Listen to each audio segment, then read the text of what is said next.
डरती क्यों है ये सरकार असेंबली का चुनाव कराने से? वादा किया है उन्होंने पार्लियामेंट में, तब जब आइन को बदल दिया गया। इंतज़ार की घड़ियां कब ख़त्म होगी प्राइम मिनिस्टर साहब? ये जम्मू के कश्मीर के लोग आपसे पूछना चाहते हैं। सज़ा दे रहे हैं आप हमारे लोगों को, इसकी वजह क्या है? किन गुनाहों की सज़ा मिल रही है? थक गए अब हमारे जवान। जो झूठ से भूख मिटती नहीं। अरे इन नौजवानों की ज़िंदगी का सवाल है। अस्सलाम वालेकुम, आदाब। आप देख रहे हैं स्टेट ऑब्जर्वर। मैं हूं आशिया खान। जिस तरह से डीडीसी इलेक्शन की बात करें, पूरे जम्मू कश्मीर पर अलग अलग राज्यों की निगाहें थी। जो उसका रिजल्ट है वो 22 दिसंबर को आ चुका है। यानी जमहूरियत की जीत हुई, लोकतंत्र की जीत हुई। वहीं अगर पीपल अलायंस और गुपकार डिक्लेरेशन की बात करें, जिसे गुपकार गैंग कहा जाता था, वो भी काफ़ी उभर कर सामने आई है। अभी तक का सबसे महागठबंधन अगर बात करें, वो उभर कर सामने आया है। वहीं अगर हम भाजपा की बात करें, वो घाटी में फूल खिलाने में नाकाम साबित हुई है। अगर हम जम्मू खास की बात करें, वहाँ पर जो भाजपा है उसको भारी समर्थन मिला है और वो उभर कर एक जो भाजपा पार्टी है वो सामने आई है। अभी हमारे पास साथ मौजूद है इन्हीं सब चीज़ों पर बातचीत करने के लिए सीपीआईएम के सीनियर लीडर मोहम्मद यूसुफ तारगामी जी। इन सब चीज़ों को किस तरह से देखते हैं? सर, सबसे पहले आपका खैर मकदम। बहुत बहुत शुक्रिया। सर, जिस तरह सीपीएम की बात करें, बाकी पार्टीज की बात करें, तो कहा जाता था गुपकार गैंग है, उसको समर्थन नहीं मिलेगा। बट जनता ने दिखा दिया है कि हम किसके साथ हैं और हम किसकी जीत चाहते हैं। वहीं आप इन सब चीज़ों को किस तरह से देखते हैं? देखिए, सबसे पहले मैं ये नहीं कि कौन जीता और कौन हारा, मैं मुबारकबाद देना चाहता हूँ अपने आवाम को, जम्मू रीजन में रहने वाले भाइयों बहनों को, कश्मीर रीजन में रहने वाले हमारे आवाम को। ये एक बड़ी बात हुई है आज के दौर में और मुझे खुशी है। लाजिमी तौर पर जमहूरी अमल में जीतने वाले होंगे, हारने वाले होंगे, वो अलग सवाल है, अपनी जगह पर उसकी अहमियत है। लेकिन सबसे बढ़कर अगर मुझे पूछें आप, मुझे खुशी है कि प्रोसेस जीता। जो इलेक्टोरल प्रोसेस, जिसे हम डेमोक्रेटिक प्रोसेस कहते हैं, जमहूरी अमल कहते हैं, जो अभी तक रुका पड़ा था, वो फिर से शुरू हुआ। और इसमें अभी तक जो हमारे पास बाय एंड लार्ज यही लग रहा है कि जीत हुई तो डेमोक्रेटिक प्रोसेस की हुई। और हमें उम्मीद है कि ये प्रोसेस आगे बढ़ेगा। हमें उम्मीद है कि इस पड़ाव में जो कमियां रही हूँ, वो आने वाले वक्त में जब भी इस किस्म का मौका मिले हमारे आवाम को, वो और ज़्यादा ताकत से, वो और ज़्यादा सोच समझकर अपने वोट का इस्तेमाल कर लेंगे। लेकिन जहाँ तक कभी आपने कहा कि इल्ज़ाम देने का सवाल, गैंग्स का और कुछ कहने का, ये तो मेरे ख्याल में कुछ पिछले कई सालों से हम सुन रहे हैं। हमारे मुल्क में जो नया निज़ाम बना है, नई पार्टी सामने आई है बीजेपी की क़यादत में, पिछले लगभग 6 साल से ज़्यादा ही उर्सा हुआ, ये गाली गलौज का सिलसिला तब से ज़्यादा ही बढ़ा है और इल्ज़ामात देना जिनकी बुनियाद नहीं। अब मुझे बताइए, क्या फारूक अब्दुल्ला किस गैंग के साथ ताल्लुक़ रखता है? वो तो कभी शायद बीजेपी अटल जी के साथ भी काम किया है उन्होंने। महबूबा जी किस गैंग के साथ इसको शुमार किया जाता है? वो तो कल तक एक मुश्तरका सरकार चला रहे थे यहाँ। जवाब देना होगा इस सरकार के ज़ोमा को हिंदुस्तान के जम्मू कश्मीर के आवाम के सामने। फिर तो ये सबसे बड़े गुनाहगार हैं जो इन्होंने आज तक इनके साथ रिश्ता रखा। आज वो खराब हो गए क्योंकि ये उनकी वो मनमानी मानने से इनकार कर रहे हैं। गुपकार है क्या? गुपकार जगह का ही नाम नहीं है। गुपकार इस लिहाज से क्या हम बैठे हैं एक जगह पर 4 अगस्त 2019 को, जब लग रहा था अफवाहें चल रही थी कोई आफत आने वाली है, हमने उस वक्त फैसला किया कि भाई जो कॉन्स्टिट्यूशनल गारंटीज हैं जम्मू कश्मीर को, जो कॉन्स्टिट्यूएंट असेंबली ने वो जमानतें दी है, उनके साथ छेड़छाड़ न किया जाए। और हमने ये भी कहा था कि हम खदशात को दूर करने के लिए प्राइम मिनिस्टर ऑफ इंडिया का दरवाज़ा खटखटाएंगे। अगर मौका मिला तो उनके पास जाकर अपने खदशात को पेश कर लेंगे। क्या हुआ? घर पहुंचे हम, मिडनाइट में ही सारी कम्युनिकेशन पूरे रियासत का, जम्मू का, कश्मीर का, लद्दाख का ठप कर दिया। क्या हुआ? सारे पॉलिटिकल लीडर्स, उनको या तो घरों में बंद किया या और जेलों में रखा गया। सैकड़ों की तादाद में, हजारों की तादाद में सियासी कारकुनों को कदबंद की सोबतें झेलना पड़ी। क्या ये हकीकत नहीं? आप जर्नलिस्ट हैं, आप मुझे बताइए कि जहां तक जर्नलिस्ट कम्युनिटी का ताल्लुक है, किन परेशानियों से गुजरना पड़ रहा है। आप भी, कौन सी फ्रीडम है आपको? कश्मीर आकर पूछ लीजिए आपने, जो आपके कोलीग्स हैं। अब तो वर्चुअली ये चाहते हैं कि जो मीडिया भी है, जो भी है हमारे पास, उसको सरकारी गजट में बनाया, तब्दील किया जाए।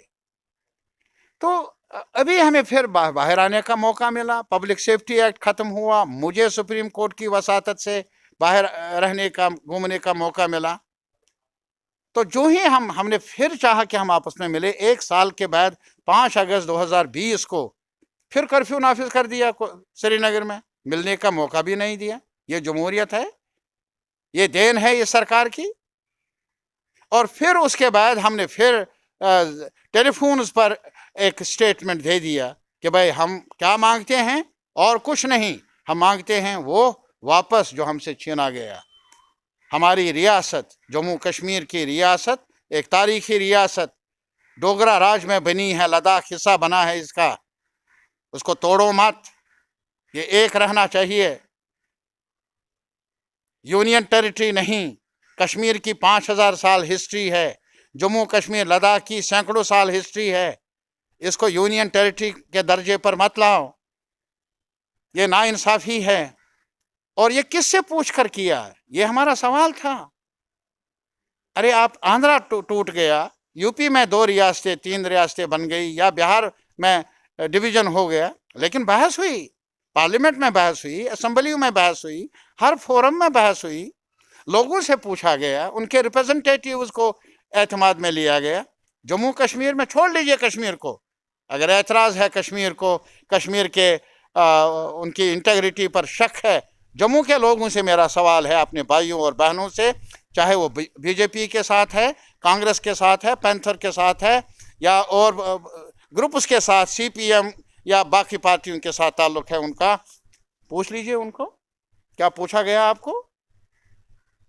क्या यहाँ के लोगों को कहीं पर भी किसी जगह जमा करके उनसे पूछा होगा? ये मनमानी क्यों? ये तो हमारे मुल्क की पहचान नहीं है। हमारे मुल्क के जनता ने लड़ाई लड़ी है ब्रिटिश इंपीरियलिज्म के खिलाफ, इसी मनमानी के खिलाफ, कि राज करेंगे तो यहाँ की जनता कर लेगी, राज करेगी तो हमारी राय से चलेगी, राज करेंगे तो कानून बनेगा तो हमारी राय से बनेगा। आज क्या हो रहा है देश में? अरे जो हुआ हमारे साथ, उसका दुख मेरे ख्याल में हर शहरी को है। यह अलग सवाल है, कहीं कम कहीं ज़्यादा, हमारे जम्मू के भाई बहन भी इस चीज़ को समझते हैं। जो हुआ ठीक नहीं हुआ। नौकरियों का वादा किया गया, कितनी नौकरियां मिली हैं जम्मू कश्मीर को, जम्मू को? कहाँ गई वो 50,000 नौकरियां? कहाँ गए वो 2014 का वादा, 2 करोड़ हर साल में नौकरी देने का वादा, वो कहाँ गया? अगर मैं डीडीसी चुनावों की बात करूं, अनुराग ठाकुर यूनियन मिनिस्टर द्वारा कहा गया है कि 70,000 नौकरियां दी जाएंगी। आप इसको किस तरह से देखते हैं? क्या उसी तरह जिस तरह आज उन्होंने झूठ बोला, वही ठाकुर साहब यहाँ आ गए, एक और इजाफा किया, एक और झूठ बोला। थक गए अब हमारे जवान। जो झूठ से भूख मिटती नहीं।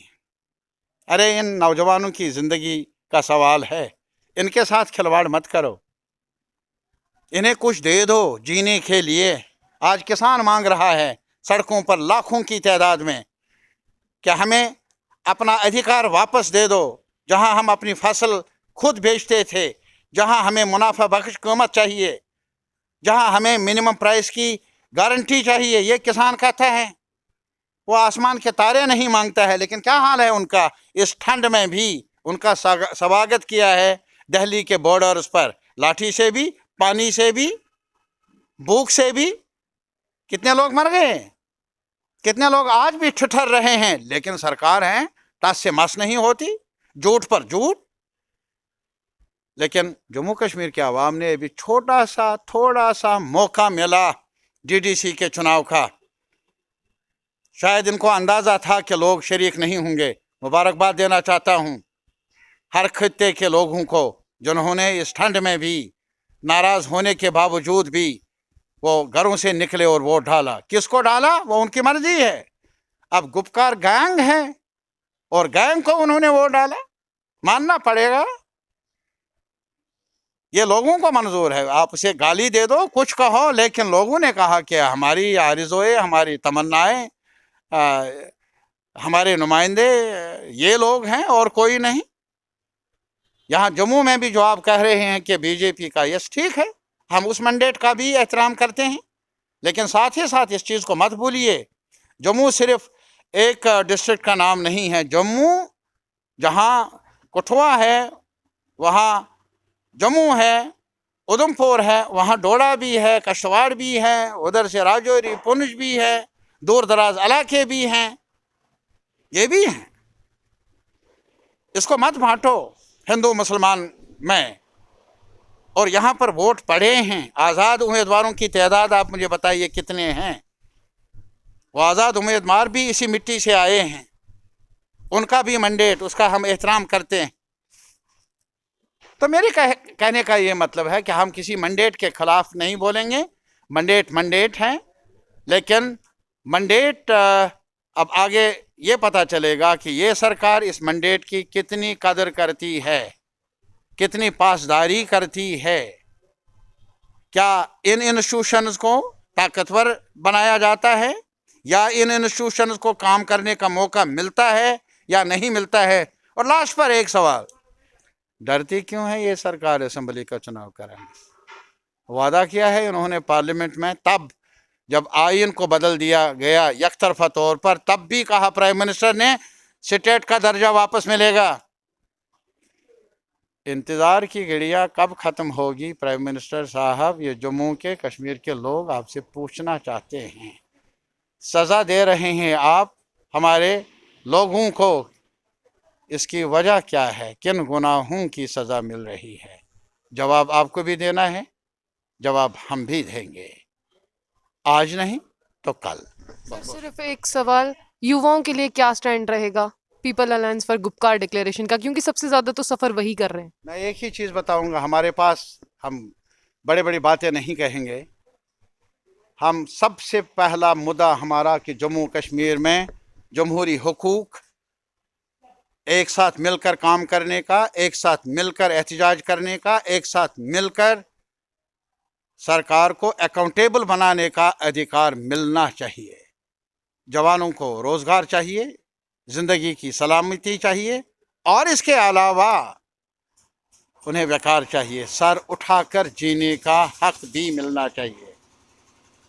गुपकार अलायंस और CPIM की तरफ से मैं यकीन दिलाना चाहूँगा अपनी युवा पीढ़ी को, ये देश आपका है, आने वाला कल आपका है, और इसमें आपने भी जद्दोजहद जारी रखनी होगी, और हमें भी आप अपने साथ ही पाएंगे, साथ साथ निभाएंगे ये सफ़र, और हासिल करेंगे वो जिसका वादा किया है हमें कॉन्स्टिट्यूएंट असेंबली ने। ये थे हमारे साथ मोहम्मद यूसुफ सारिगामी जी, सीनियर लीडर CPIM से, जो साफ तौर पर ये कहते हैं कि हम युवाओं के साथ हैं, युवाओं का भविष्य है, उनकी हमें भी चिंता है, यानी सरकार को भी इस तरफ ध्यान देना पड़ेगा। तो ऐसी ही